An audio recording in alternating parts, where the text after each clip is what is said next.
Hello, welcome to First Grapevine Methodist Church, and this is our mission podcast. We're excited that you're here today, whether you're watching on your computer or listening in your car.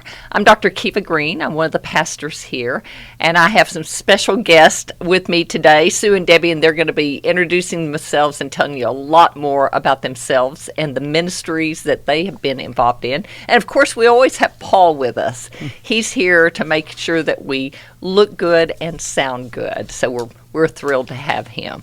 But we're super excited today to really kind of talk about the missions of Grapevine Village.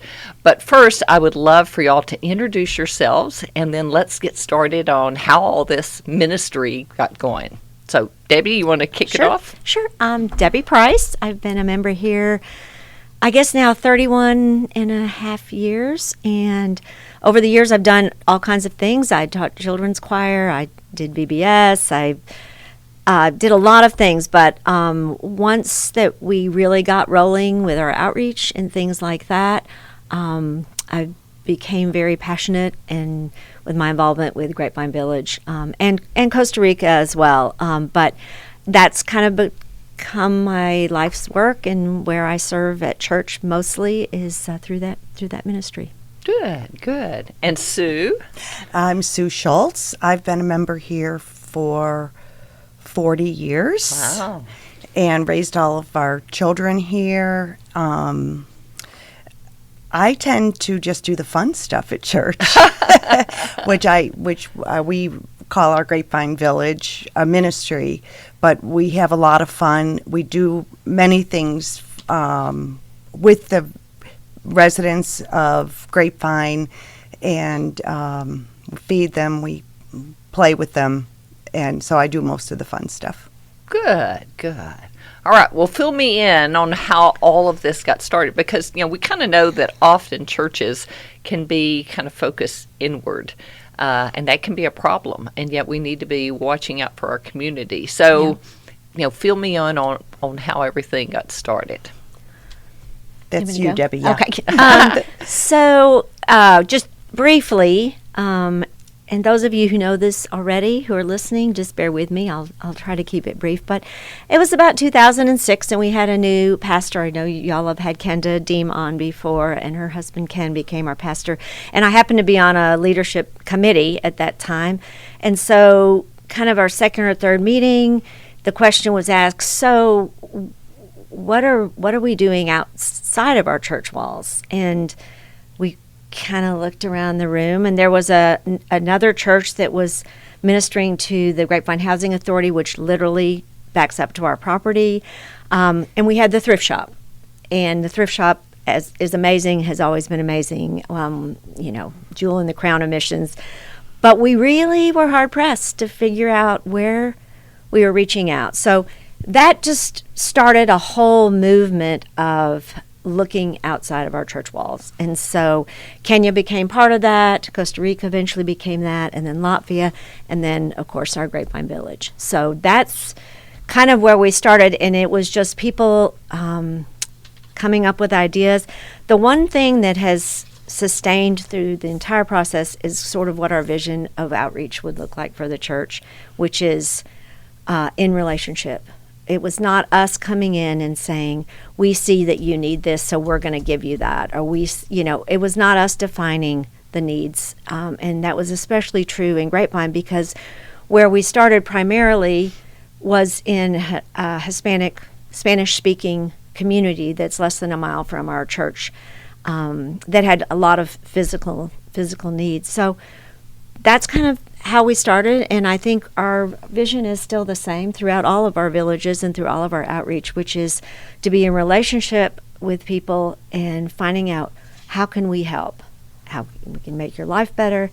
And through that, I always feel like we're doing exactly what Jesus has called us to do, which is, help the widow, help the needy, and love your neighbor as ourselves. And we're fortunate enough in that in Grapevine Village, they really are our neighbors physically. So, Debbie, you used the word relationship, which I really like. I offer another word that we love. It's partnership. Yeah. we have a unique relationship with the residents, say, of Shady Oaks Trailer Park. And with that, for instance, with Feed Our Kids, the church provides the funds, but the residents do the work. They plan, they cook, they serve, they clean up. And the best part about all of that is at the end, one of the ladies always says, "Thank you. Thank you for giving us the opportunity to serve our community." Wow. So it's very unique. I think we're, for example, with with Feed Our Kids, I think we're the only community where the residents do it all. All we do is provide the funds and a little leadership. That is so powerful because it's like walking hand in hand to serve others in the name of Jesus. And so it's we're learning from them and they're learning from us, and that is great. So good. One of the amazing things that happened over the years and continues to this day too is our relationship, as Sue said, with Feed Our Kids is with Grace, but with the city of Grapevine and with Parks and Rec. And Sue's going to expound a little bit more like on the swim lessons and things that have come out of. So we actually started a meeting at one point, and we started holding fiestas in Shady Oaks, and we kind of got to know people. And then through that, we started meeting with city officials. You know, we'd meet once a month, once a quarter. And so like at the fiesta, the fire department would show up, and they would bring smoke detectors and install them in the trailers. So we did Project Repair, which was really just addressing safety issues in the trailers. It was kind of like an extreme makeover when that show was popular, but it was different but we looked at physical safety, and we always kept children in mind, children who were hungry, children who may be unsafe in their homes, and not because their parents chose that, but because of finances or whatever. So we just, and then we partnered with the schools, and Weekend Food still is going very strong. We did Be Our Guest, which involves not only our Grapevine Village, Shady Oaks, but our seniors or anyone else who wants to come, which now that's evolved into this great community meal, including church members.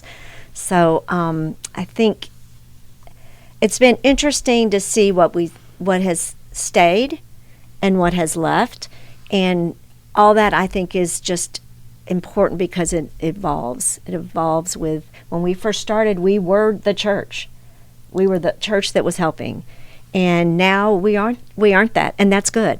Yeah. We have a lot of community churches, and I don't know if you want to speak about the meeting with the police department. You know? Well, actually, the Grapevine Police Department has, I guess it's called a round table, that brings together all the churches and the school representatives, mainly the counselors and some of the administrators, and Grace. And so we come together, I guess it was every 2 months, once a quarter, come together and just talk about, where do we need to support our community? Is it because of the homeless issues, or what are some of the other problems that we see? What are people in need of, as paying electricity or helping with water, or are they coming to Grace for food and different things? And so it's just a great way for us as a community, not just standing alone as a church and saying we can do it all ourselves, but recognizing we're so much better when we're coming together and working as a group, because we all have different skills, and different churches or Grace or different,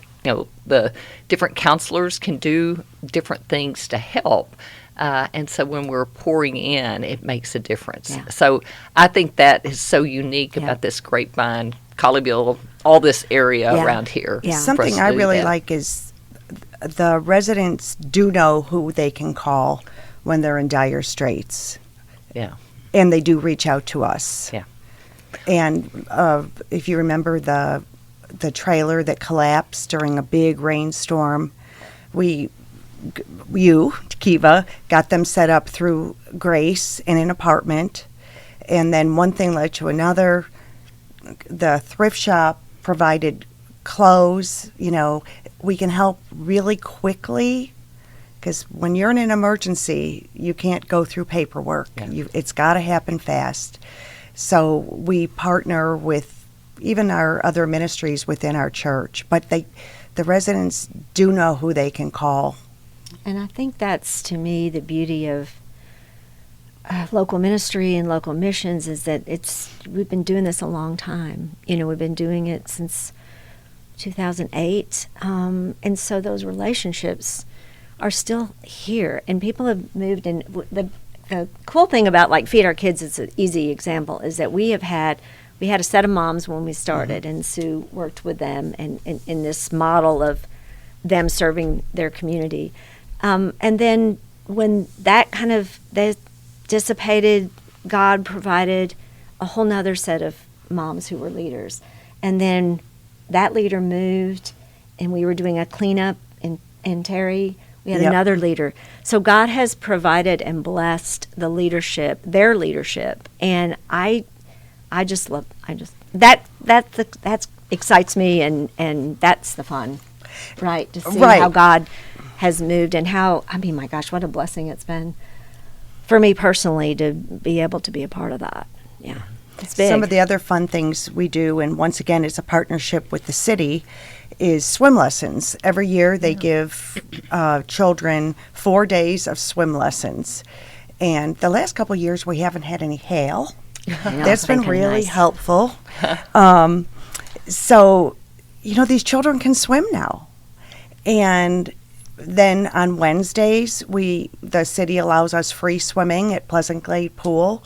So the moms and the kids come, and we joke and we laugh. We know each other. We're friends. I had so for some reason I brought my 3 grandsons one day, and it was more than I could handle. One of the moms took the baby from me. She rocked the baby till the baby fell asleep so I could navigate the other kids. We're friends and friendly.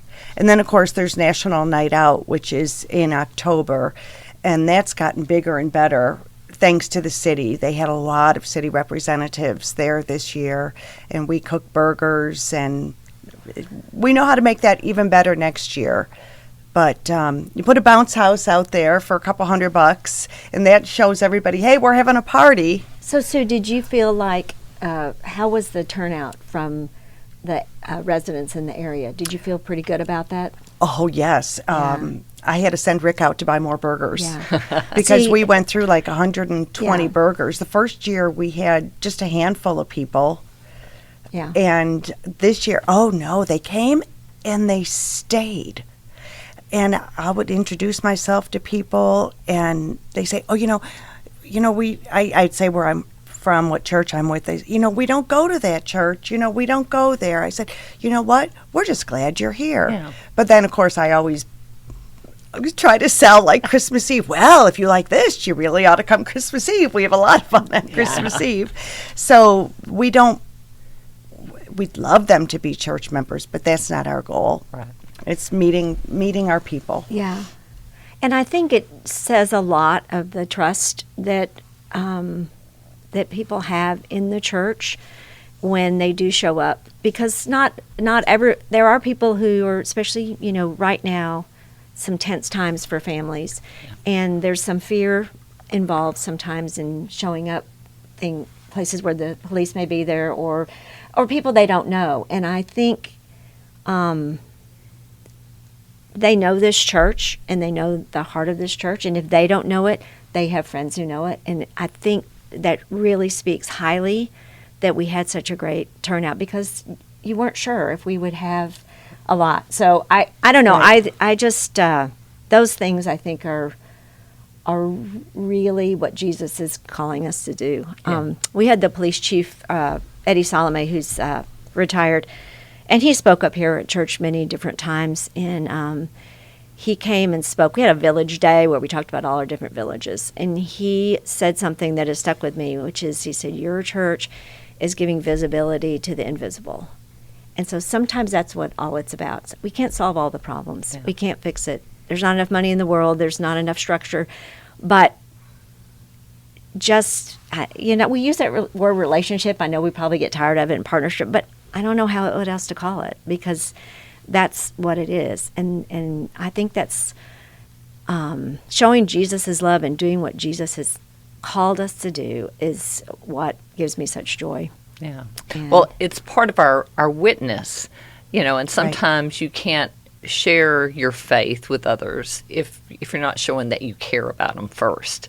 Yeah. And so it's being able to witness through the actions of just providing things or walking beside them, or you know, having fun times, swim lessons, or you know, fiestas, or whatever it might be. It's doing those things together so that we're all trusting each other. And then, you know, when people say, you know, why are you doing this? You can say, well, let me tell you about my Lord. Yeah. And I think that's sometimes where some churches or some organizations get into problems. Either they focus just on, you know, the support and giving out without ever mentioning Christ, or being so focused on Christ that they're not paying attention to their community and reaching out. And I do think that's one thing good for our church is we're trying to do both. Yeah. You know, we're focusing on both sides and, you know, just gently reaching out. And I know even for our benevolence, when people come in asking for assistance, you know, we'll be glad to work with them, you know, if we can. But it's also, when I sit down and visit with them, it's not just about, you know, what bill do you have that you need help with, but it's talking about, okay, what's going on in your life? What are the deeper issues? You know, how can we pray about that? But then also seeing where they stand, you know, do they have a church, or, you know, do they have a Bible? You know, if they have children, you know, how can we support their children so that they can raise them? And I usually walk them around our church and say, you know, we'd love to have you back here if this feels like the right place. But if not, find a church that will love and support you. So. And I think there's opportunities out there beyond, and that's one of the reasons that we were excited to do this, is we want new ideas, and it's not my ministry, it's not Sue's ministry, we have a small team, but we don't want to be a small team. And so there's opportunities for women's Bible study. I mean, there can be a language barrier, and my Spanish is not good, but there are opportunities that we could do within the church if we had people who might be interested in something like that, you know, because especially for the women, and I guess we deal mostly with the women in most of our ministries currently, they would show up for that, or a women's group or something like that, an opportunity to go someplace where they can gather and things like that. So we'd love to have some new volunteers, new ideas, new perspectives, new backgrounds. They may know services that we're not aware of. There's people out there that we'd love to meet you, and we'd love to have you. Well, and also what needs they're seeing, what needs are people seeing in the community, and maybe this church can't meet those needs, but maybe another church can, or maybe we, you know. So if you're out there listening, and through your child's school or through your work or whatever, we'd love to sit down with you and I bet the school children know better than anyone what some of the children need. Right. Not just that live in our village, but to live in our community. Yeah. So we are no longer like Shady Oaks That's Mobile Home Park. I mean, we used to be, and that was our intent. But we have we are local missions, is what I like to think of it as. So that would include weekend food and be our guests and all of the other things that we have going.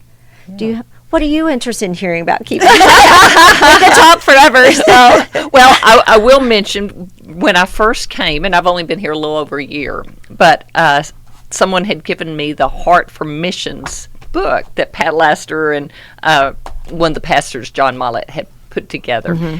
And I remember sitting down and reading it, and the whole first section was about all the stuff that was going on, you know, under Grapevine Village. I mean, there's also about Kenya and Latvia and Costa Rica, but that whole first section, and I was blown away that this church was so tied in with the community and just really sensitive to needs and paying attention. And in fact, that's one of the things we're working on right now is a lot of us have been doing Experiencing God, and one of the first things about that it's paying attention to where God is working around you so that you can become involved in it. Yeah. And I think that's what I see in this. It's paying attention to those needs and listening for, what's going on in your life and how can I help you and how can we work together to support you and others. And so it's being sensitive to God moving around us. And I love that. Yeah. So. Yeah.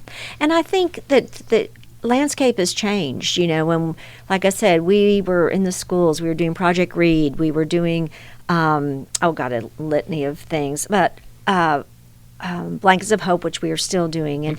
But it's changed. We have to change as well. So then we have to figure out what ministries are still working and what aren't. The schools look different now. That Connect used to be huge and was kind of based out of this church. They've got a new system now with the schools too.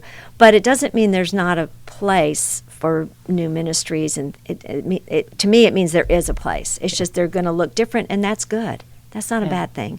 Ministries should evolve with how God is leading us, really, how the Holy Spirit leads us. And that's what I look forward to. Well, and churches evolve in that as new members come in, they bring in new skills.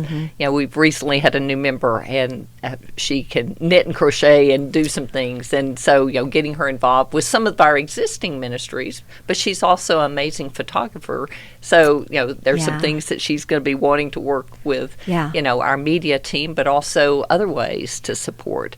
I'm visiting with a couple other people, one today and one tomorrow, of some other members, and that are new members that want to join. And it's paying attention when they come in that it's not just, you're just coming in and just fitting into what's already going on, but looking at, okay, what talents has God given you?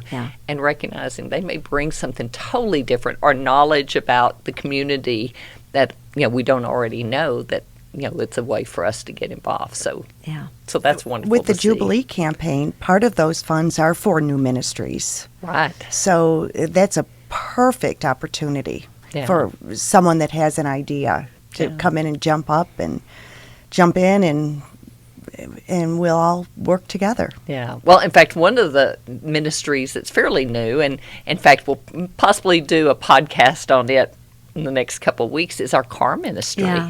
Because we've been able to help work on cars and even give away some cars to some people that didn't have, any way to get to work or take their kids to school. We gave away, I think, our 5th one last week. But hopefully we'll do a podcast on that soon and share some more information, because that's a new ministry that has just come up, recognizing needs and saying, how can we support the community and make a difference? So, and that's what I love. You can do a weekend food that serves 800 kids a week, and then you can do a car ministry that is evolving, but it's more individual, but it's all good. And it's all really important. So I love that we don't look just at big things, and we look at hands-on things, and then we do look at big things as well. So I don't know. And we want everyone involved in serving. In fact, that when we make vows to become a part of this church, they are to support the church with our prayers, our presence, our gifts, our service, and our witness, and all those are tied to all of this.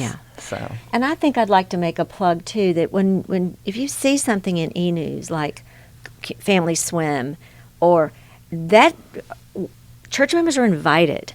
We want church members there. We want church members at National Night Out. Bring your kids, your grandkids, your neighbors. It's not just for Grapevine Village. It is for community. It's community. So that is always an open invitation. Well, and if you're not on our e-news, let us know, and we would be glad to make sure that you receive it every Wednesday. That gives a listing of all the many things that are going on at this church. So, all right. So anything else that y'all would like to add as we begin to wrap up? Well, join us. It's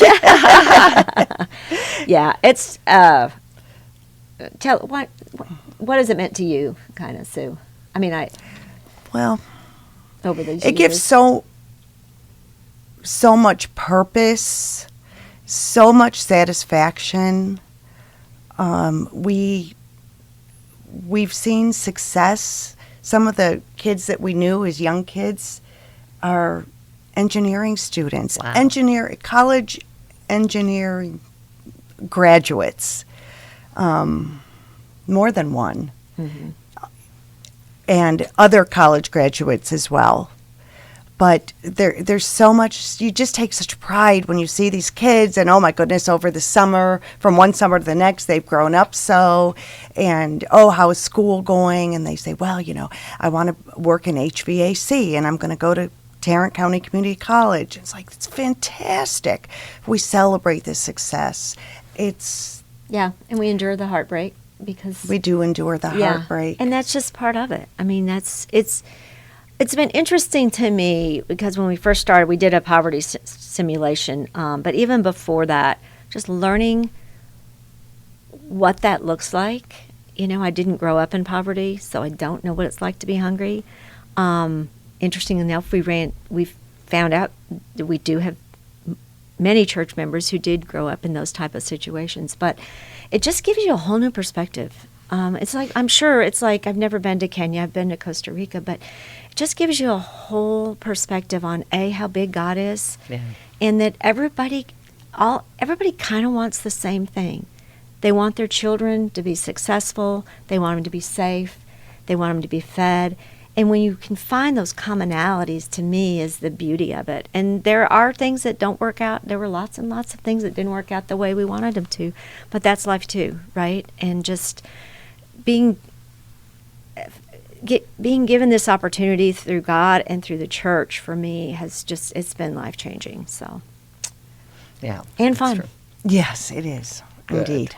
Good. Well, this has been great Thank hearing you, about Keva. this, and I'm sure there's so much more that we could share about different things going on. And Well, if you and want anybody to opportunities. talk, Debbie and I can talk. I did pretty good today. Yeah. But we love that you've been with us today, and we will be talking more about this, but we really would love for anyone who's interested to join us and to be a part of this. You're welcome to contact the church, and we'll get you pointed in the right directions to Debbie and Sue and other activities that are going on. It's just a way that we can honor the Lord with our lives, and we know that we're blessed to be a blessing. And so we want to give the Lord our very best. So we hope that this has been a blessing to you to hear this conversation, and just know that we are praying for each of you. Go with God.